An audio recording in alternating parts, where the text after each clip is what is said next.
Amis d'Entre-Loire et Loing, bonjour.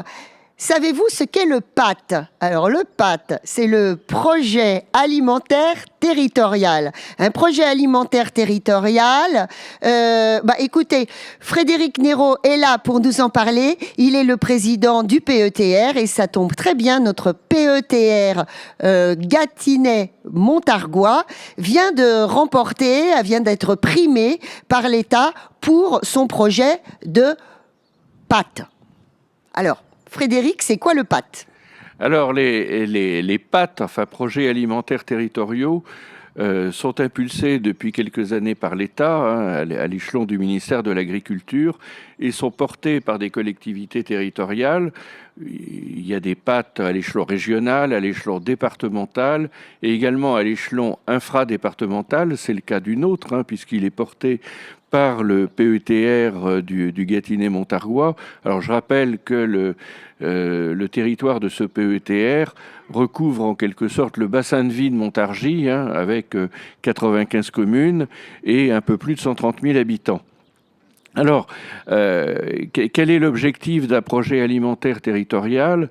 Eh bien sûr, c'est d'aller dans le sens d'une alimentation la plus saine possible, la plus équilibrée possible pour les habitants, mais également de favoriser une évolution vers une agriculture à bas carbone, complètement intégrée dans les préoccupations qui sont celles d'aujourd'hui portées par les pouvoirs publics en matière de développement durable. Alors, votre PAT, votre projet alimentaire territorial, a été primé. Dernièrement, il y a eu au ministère de l'Agriculture la remise de récompenses. Au Salon de l'Agriculture, la remise de récompenses, et vous avez été primé parmi 66 projets. Alors, il faut savoir que régulièrement, le ministère de l'Agriculture lance un appel à projets autour du thème de l'alimentation durable. Et effectivement, 66 projets ont concouru dans le cadre de cet appel à projets national.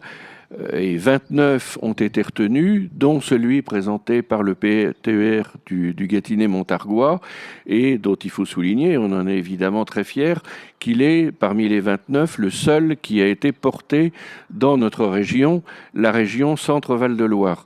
Alors, ce qui a été primé, c'est pas le projet alimentaire territorial, puisqu'il n'est pas encore réalisé, mais c'est la démarche que nous suivons en vue de l'élaboration de ce projet alimentaire territorial. Et cette démarche, elle repose sur 4 grands axes. Le premier axe, c'est de favoriser le développement d'une éducation alimentaire, de façon à inciter les habitants de notre territoire à consommer local, à valoriser les circuits courts et avoir, bien sûr, dans toute la mesure du possible, une alimentation équilibrée. Alors, c'est au niveau des particuliers, mais c'est au niveau des collectivités, je suppose. Alors, je vais y venir dans un instant. Ce premier axe concerne les particuliers, puisque ce projet, il est conçu avant tout pour nos habitants. Le deuxième axe est aussi important. Il s'agit de lutter contre ce que l'on appelle la précarité alimentaire, avec une attention qui est portée aux publics les plus fragiles. On sait que nous avons des concitoyens disposant de revenus très modestes et qui, de ce fait, ont parfois une alimentation qui n'est pas celle qui serait souhaitable en termes d'équilibre alimentaire. Toujours dans ce volet-là, nous sommes aussi très attentifs à faire en sorte que la préoccupation alimentaire que je viens d'indiquer puisse se conjuguer avec l'insertion. Il y a par exemple, vous le savez, à Châteaurnard, une légumerie d'insertion qui a été créée. Il y a des projets qui se développent actuellement dans le département du Loiret, notamment autour de l'association Les Jardins de la Voie Romaine, etc. C'est ce genre d'initiative aussi qu'il faut promouvoir. La troisième préoccupation forte qui est la nôtre, c'est de faire en sorte que cette préoccupation visant à favoriser une alimentation de qualité ne concerne pas uniquement l'alimentation individuelle, hein, celle que nous avons dans tous nos foyers, mais également dans la restauration. Et en particulier la restauration collective. Le pays Gâtinais et le PETR a pris la suite, sont engagés de longue date dans le projet Mon Resto Responsable, hein, qui consiste à ce que les cantines scolaires, les restaurants d'entreprise, etc., utilisent le plus possible les produits locaux. Et c'est d'ailleurs aussi une préoccupation qui concerne la restauration tout court. Hein. Il faut absolument que nous incitions nos restaurateurs à valoriser toutes les richesses que nous avons sur le plan des productions locales. Voilà, alors là vous avez parlé du bout de la chaîne. Le bout de la chaîne, c'est ce qu'il y a dans l'assiette. Maintenant, de l'autre côté, il y a le producteur. Alors, qu'est-ce que vous faites au niveau des producteurs ? Alors, effectivement, et c'est d'ailleurs par là que je comptais terminer, c'était le 4e axe. Il s'agit d'avoir aussi une action, je dirais, en amont. Hein, au niveau du monde agricole, pour faire en sorte qu'on évolue progressivement vers une agriculture bas carbone, une agriculture qui prenne en compte les exigences, mais c'est déjà largement le cas, de la préservation de la ressource en eau. Et donc, ce projet alimentaire territorial, il aura plutôt également un volet agricole qui consistera d'une part à continuer les efforts qui ont été entrepris pour que notre agriculture soit le plus économe en eau, mais soit également la plus vertueuse possible en matière d'environnement et notamment par rapport à l'utilisation des produits phytosanitaires. Et d'ailleurs, moi je tiens à ce propos à faire en sorte qu'il n'y ait pas d'ambiguïté, hein, parce que il s'agit de faire en sorte que la démarche qui est suivie par la grande majorité de nos agriculteurs depuis déjà assez longtemps se poursuive et s'amplifie. Mais on n'est pas dans une situation où on part de zéro. Hein. Il ne s'agit absolument pas de participer à ce qu'on appelle aujourd'hui, vous savez, l'agribashing, hein, consistant à nier tous les progrès qui ont été réalisés, notamment par rapport au fait d'utiliser le moins possible de produits phytosanitaires. Mais il y a aussi, au-delà de cela, par exemple, des démarches visant à favoriser l'enherbement des parcelles, enfin beaucoup d'autres volets qu'on trouve derrière cet aspect politique agricole. Vous avez parlé de bas carbone. Qu'est-ce que c'est ? C'est une agriculture qui, par définition, émet le moins possible de gaz à effet de serre. Hein. C'est une préoccupation aujourd'hui qui est partagée par tous les acteurs de l'économie, que ce soit dans l'agriculture, dans l'industrie ou dans d'autres domaines. Je crois que votre pâte a particulièrement intéressé le ministère en raison de ce volet bas carbone. Oui, tout à fait. C'était un des aspects, enfin, on a cru comprendre, qui avait favorisé l'attribution du prix, mais aussi, je crois, ce qui a séduit le jury, c'est le fait que notre projet soit au carrefour, finalement, d'un certain nombre de préoccupations.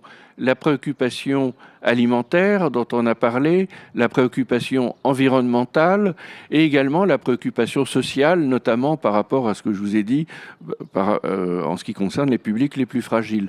Donc on est bien au carrefour finalement de plusieurs politiques publiques. Alors vous avez parlé de l'eau, la préoccupation de l'eau, et vous m'aviez parlé tout à l'heure du CETEC. Alors oui, derrière le sigle, hein, alors qu'est-ce que ça veut dire CETEC, hein? C'est Contrat territorial énergie-climat. C'est un contrat qui est conclu entre le PETR et l'Agence de l'eau Seine-Normandie pour une durée de 3 ans, 2022-2024. Et dans le cadre de ce contrat, de sa mise en œuvre, l'Agence de l'eau Seine-Normandie attribue à notre territoire une aide d'un peu plus d'1 million d'euros Alors, à quoi sert cette aide? Eh bien, à financer des actions qui visent à inciter nos agriculteurs à être le plus économe possible en matière de consommation d'eau, à financer ce que l'on appelle, alors là encore un sigle, hein, les MAEC, c'est-à-dire les mesures agro-environnementales compensatoires, hein, puisqu'il ne s'agit pas simplement d'être sur un registre qui consisterait à donner des leçons ou à définir un certain nombre d'orientations, mais à accompagner la mise en œuvre de changements de pratiques agricoles. Alors, c'est une politique qui rencontre un grand succès, on l'a bien vu, puisqu'il y a eu de plus en plus d'agriculteurs volontaires au cours de ces dernières années. Et donc, là, on repart sur un programme de 3 ans et qui, au-delà de la préservation de la ressource en eau, vise également, ça rejoint l'aspect qu'on évoquait tout à l'heure, à améliorer la qualité des eaux souterraines. Voilà, donc CETEC et PAT, c'est lié. CETEC et PAT, c'est tout à fait lié. Ça participe à une démarche de développement durable à l'échelle du territoire dans laquelle l'agriculture est appelée à jouer un rôle de premier plan. Une dernière chose, le PAT, ça donne des sous, évidemment, quand on est primé. Alors, à quoi vont servir ces sous ? Alors, le prix qui nous a été effectivement attribué dans le cadre du programme national pour l'alimentation va permettre de financer l'animation du PAT sur une durée de 3 ans. Hein, donc c'est une très très bonne nouvelle pour notre PETR, hein, surtout à une époque où on le sait, les budgets sont très contraints. Donc c'est la raison pour laquelle on est d'autant plus ravis. Donc, les animateurs territoriaux, ce sont eux qui vont à la rencontre des différents acteurs, des producteurs entre autres, ou c'est le contraire? Comment ça se passe? Ou c'est les producteurs qui vont vous voir? Non, ce sera à l'animateur du projet alimentaire territorial d'aller à la rencontre des producteurs locaux. Bon, ces producteurs, on les connaît bien, hein, puisque depuis déjà assez longtemps, le Pays Gâtinais, et dont le PETR a pris la relève, établit un guide des producteurs. Il y a beaucoup d'actions qui sont menées tout au long de l'année pour valoriser les productions locales, les circuits courts. Donc c'est un milieu que nous connaissons bien, mais ce sera à nous, avant tout, de faire la démarche. Merci Frédéric.